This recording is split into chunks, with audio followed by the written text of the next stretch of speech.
예, 사무총장입니다. 언론 여러분들 고생 많으십니다. 우선은 그 지방선거가 종료된 지 벌써 한 열흘 가까이 됐는데, 일단 국회가 자기 좀 할 일을 해야 할 것 같습니다. 중앙선거관리위원회의 선거관리가 총체적 부실과 무능으로 드러나고 있고 국민적 공분도 확산되고 있습니다. 그리고 민주당은 선거관리제도 개선 특위를 설치했고 정부도 국민참정권 침해 관계 장관회의를 개최하는 등 관련 대응에 총력을 기울이고 있는 중입니다. 국민의힘도 정쟁용 혹은 정권 발목 잡기용이 아니라 국민 참정권 수호를 위해서 초당적인 협력을 부탁드리도록 하겠습니다. 국정조사 특위 구성이라든지 국회 하반기 원구성, 대통령의 유럽 순방에 대한 성과 지원 등 이런 문제에 대해서 좀 협조를 다시 한번 부탁드리도록 하겠습니다. 당은 전당대회 준비를 위한 절차를 진행하고 있습니다. 8월 17일 월요일인데 이제 광복절 대체 공휴일입니다. 이날 대전에서 개최하는 것으로 현재 준비를 하고 있고, 이 전당대회를 8월 17일 진행을 하려면 16일 이번 돌아오는 화요일이죠. 화요일 날 중앙위원회에서 관련된 당원 개정안 부치관입니다. 부치관이 정리가 되어야 가능합니다. 그래서 6월 16일 날 중앙위원회가 개최가 되면 그 이후에 최고위 당무위들을 열어서 절차를 진행하게 되는데, 현재 잠정적으로 6월 24일 날 최고위 회의, 그리고 6월 26일 정도에 당무위원회를 열어서 전국 당원대회 준비위원회 설치, 구성 관련된 의결을 진행하게 됩니다. 이렇게 되면 본격적으로 전당대회에 대한 실무적인 준비가 진행이 되는 거고요. 또 한편으로는 그 전당대회는 원래 지역위원장에 대한 공모가 가장 먼저 시작이 됩니다. 지역의 조직책이 선정이 되면 그 조직책을 중심으로 해서 지역위원회에서 전국대의원, 지역대의원들을 선출하게 되고, 그 선출된 분들이 전국대의원을 구성하고 그다음에 시도당 개편대회 같은 것들을 준비하게 됩니다.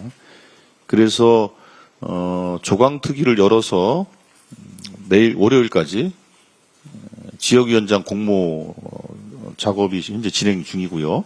그렇게 된 254곳에 대한 지역위원장 공모를 하면 전당대회의 이제 실무적 준비가 시작된다, 이렇게 보시면 될 것 같습니다.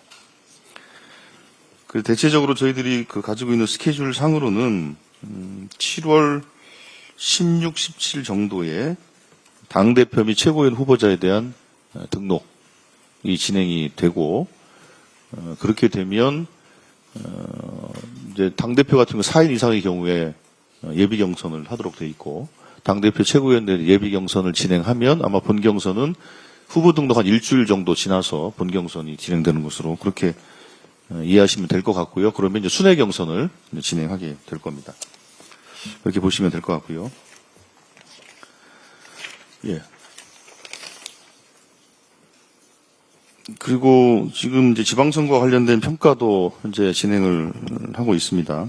6.3 지방선거 및 재보궐선거 평가위원회를 설치했고, 공동위원장으로 이재영 민주연구원장, 홍창민 전 서울시당 공천관리위원장을 공동위원장으로 해서 임명이 됐고, 지금 위원들을 현재 구성 중에 있고 거의 다 완료가 됐습니다. 이현희 전략기획위원장과 또 모경종 청년위원장, 그리고 공천기구에서 했던 외부 인사 중에서 최우리 변호사, 그리고 문소영 전 서울시군 편집국장 등 이런 분들이 합류해서 평가 작업을 진행한다는 말씀 드리겠습니다. 근데 이 평가 작업이라는 것은 당 내의 준비 과정, 예를 들면 지방선거 기획단의 활동, 그리고 공천관리 기구들의 구성과 운영, 그리고 경선 관리, 캠페인, 이 전반적인 과정에 대한 평가가 돼야 합니다. 과정에 대한 전체적인 평가가 필요하고, 두 번째로는 중앙당 및 시도당 그리고 지역위원회의 각 주체들의 대응이 적절했는가, 어떻게 활동을 했는가에 대한 평가가, 그러니까 주체에 대한 평가가 있어야 되고요. 뿐만 아니라 각 후보자 캠프의 운영과 캠페인 전략 이런 것들이 어땠는가까지 포함해서 진행을 좀 해야 된다고 생각을 합니다. 즉 과정에 대한 평가와 각 주체들에 대한 평가, 중앙당, 시도당, 지역위원회, 후보자, 캠프, 그리고 뿐만 아니라 그 선거 과정 속에서 있었던 정부 인사들의 메시지, 행보, 이게 여론에 어떤 영향을 미쳤는지까지도 포함해서 평가를 저는 해야 된다고 생각합니다. 또 하나는 데이터에 기반한 평가가 좀 필요하다고 저는 생각합니다. 예를 들면 선거에 대한 평가는 여러 가지가 있을 수 있습니다. 성공한 선거였느냐, 또 실패한 선거였느냐, 또 부분적으로 성공했느냐, 뭐 여러 가지 평가가 있을 수 있습니다. 그런데 그 몇 가지 또 의미 있는 것들을 우리가 놓치면 저는 안 된다고 생각을 합니다. 예를 들면 광역단체장 최초로 여성단체장을 배출했습니다. 그리고 기초단체장인 3선 기초단체장을 저희 민주당이 2명이나 배출했습니다. 은평구청장, 안성시장. 그리고 대전에서는 최초로 여성이 과반수가 된 광역의회가 구성됐습니다. 이건 상상할 수 없는 일입니다. 그리고 강원 지역에서는 역사상 최초로 강릉, 동해, 화천 이곳에서 기초단체장을 배출했습니다. 그리고 인천 같은 경우에 옹진 군수가 또 당선됐습니다.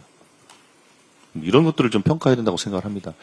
우리가 흔히 광역단체장 기준으로 뭐 12대 4니까 이겼냐 졌냐, 서울을 졌으니 뭐 다 진 거다, 뭐 이런 식의 평가들인데 그 평가도 적절한 평가라고 얘기할 수 있을지 모르겠습니다만, 그러나 이런 구체적인 것들까지 포함해서 우리 당이 지역에서 어떻게 뿌리를 내리고 성과를 만들어냈는지도 우리가 점검하고 평가해야 된다고 생각을 합니다.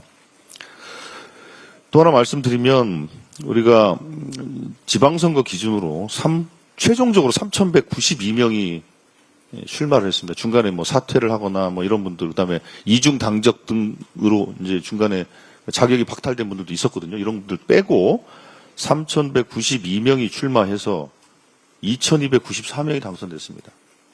한 72% 정도의 당선율입니다. 역대급이죠. 이런 것도 같이 평가를 해야 된다 생각합니다. 그리고 또 하나 우리가 호남에 대해서 계속 얘기를 합니다만, 우리가 그 역대급 성과를 냈다고는 2018년도와 비교를 해보더라도 기초단체장이 광주가 5명, 전북이 14명, 전남이 22명입니다. 그러니까 41명입니다. 41명인데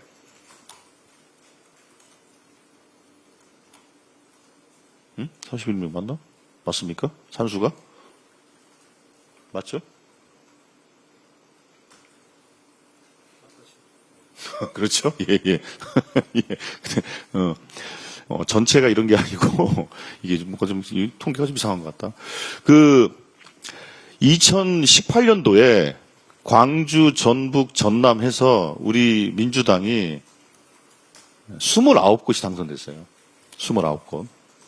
전북은 14곳 중에서 10곳이, 뭐 광주는 뭐 5개 다 이겼습니다. 전남은 8개 이상을 졌어요. 근데 이번에는 전남에 5개죠. 전남에 5개를 빼고 다 이겼어요. 그러니까 어쨌든 이런 것들도 다 평가를 할 필요가 있는 겁니다. 그래서 그 사람들이 흔히 서울 졌으니까 졌다. 아니, 그거 당연히 맞는 말입니다. 그리고 호남이 너무 어수선했다. 많은 얘기입니다. 시끄러웠으니까요. 그런데 결과로는 기초단체장은 역대급 승리를 했습니다. 2018년도 최고의 성적을 거뒀던 것에 비춰보더라도 최고의 성적을 보인 겁니다.